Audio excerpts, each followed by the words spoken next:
It is an interesting fact about the popular celebrations in Guatemala that while the forms are very old, the materials are generally new. Visitors frequently can buy last year's costumes and masks without too much trouble. It is the new ones that are difficult to obtain. So it is that as festival time approaches, the mask makers of Totonicapan are especially busy. Totonicapan, a town in the pleasant highlands, some 50 miles from La City, happens to be the country's main source of such materials. The handicraft of its experts may be found from Mexico to Honduras and Salvador, and from Puerto Barrios on the Atlantic to Champerico on the Pacific. However, this particular monkey face was made to be used only about 20 at the village of Panajachel, down southeast on the Pan-American Highway. The time would be the first week in October, with Francis of Assisi as the patron saint. You'll remember that St. Francis was a lover of animals, so the monkey surely belongs. Still, the purpose of this monkey is not as gentle as St. Francis. The celebration at this point is in mocking memory of the Spaniards who conquered Guatemala. The people have not forgotten those dark days back in the 16th century when Don Pedro de Alvarado, on command of Cortes, conqueror of Mexico, marched with his armed forces into their mountain towns. Observe those masks coming, representing Spanish knights, with their fair faces and beards.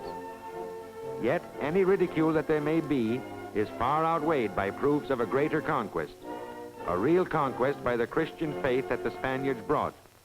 Today, that pervades all the celebrations in Guatemala.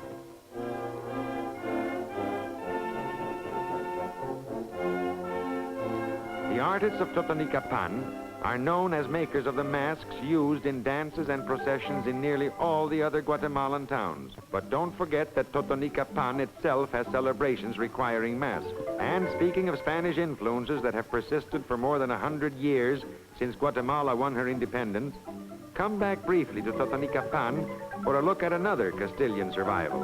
It's a bullfight ceremony. The immediate situation is very plain. A matador and 2 bulls to dance a simple figure. Only there is much more. This is just a glimpse of the entire performance, a sort of street play called El Torito, or Los Toros. It comes to a proper end when the bull kills the villain. It is very popular at Guatemalan fiestas, notably in the country districts, where it has its special variations.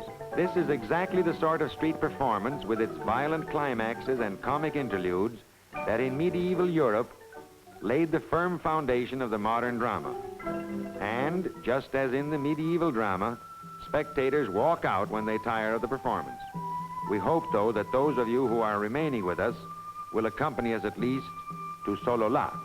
Sololá is only 15 miles down the highway, and we'll be just in time for a peek at the December celebration in honor of the Virgin of Guadalupe. However, again, it is just a peek, to stress the dominant religious note in all these fiestas. So here once more, in one of the far places of the world, the mighty pagan gods, seemingly strong and all-powerful, standing astride the smoking hills, commanding the thunderbolts, the rain, sun, and the moon, crumble and fall in the presence of the frail man of sorrows, bound to a cross though he may be. No, no, child. Look at the image.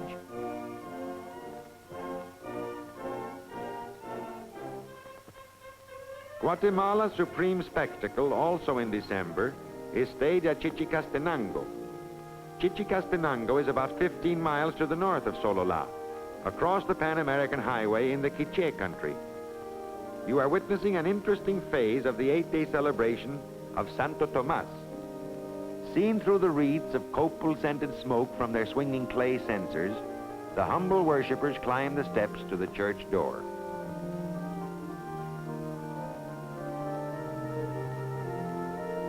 The women must sit by. Such rituals are for the men of the tribe. Only when the men are unable thus to serve does the woman attempt to carry on for her family. It is an age-old belief, pagan perhaps, that the rising vapors will attract the spirits of their ancestors floating in the air around that holy place and win their intercession for further blessings from on high.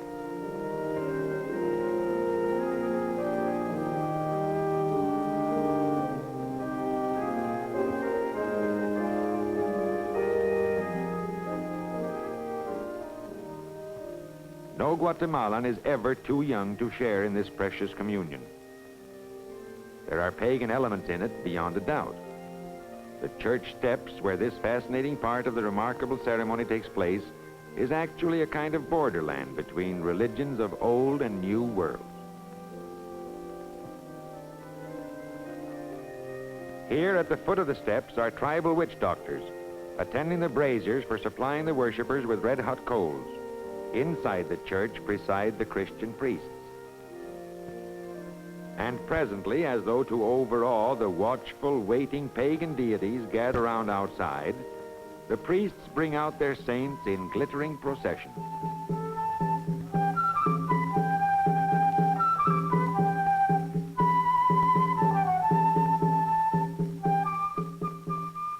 It is said that no other display in Guatemala presents to view at one time in the open air so many holy effigies.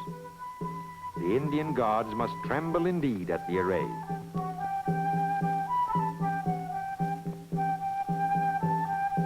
All the while, the humble Guatemalan, whose soul supposedly is at stake in this tremendous duel of good and evil, goes his way completely unaware that this upheaval of all heaven is over him, confident in the simplicity of his heart, that his earnest prayers will somehow reach the proper place and be heeded.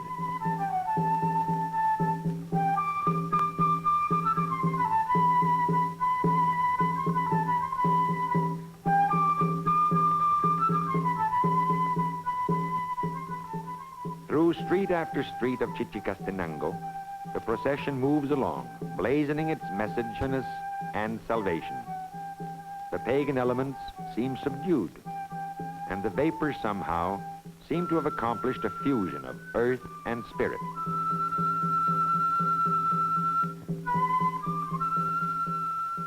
Toward evening, the 14 cofradillas, or fraternities, that are the custodians of the saints in procession, march back with their charges to the church.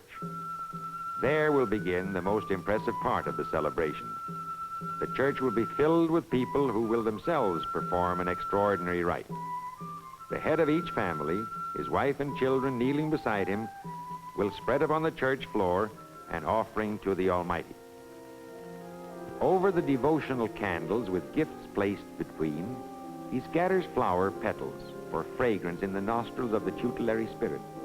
He prays aloud, head bowed and hands upraised. The little family group will be there for a long time. Before departing, it will have to repeat this offering of candles, gifts, and prayers in front of the altars of the special saints who guard the various aspects of its happiness. Prayers for those who are gone, for the sick and the infirm, for the crops, for the domestic animals, for worldly needs. A remarkable, amazing sight. Padre nuestro que estás en los cielos, santificado. María Santísima, Santa María, Madre de Dios, ruega. Padre nuestro, Señor mío Jesús. Cristo Santa María, Madre de Dios. Ave María Santísima. Padre nuestro. For a people who are capable of such deep religious feeling, there can only be life without end.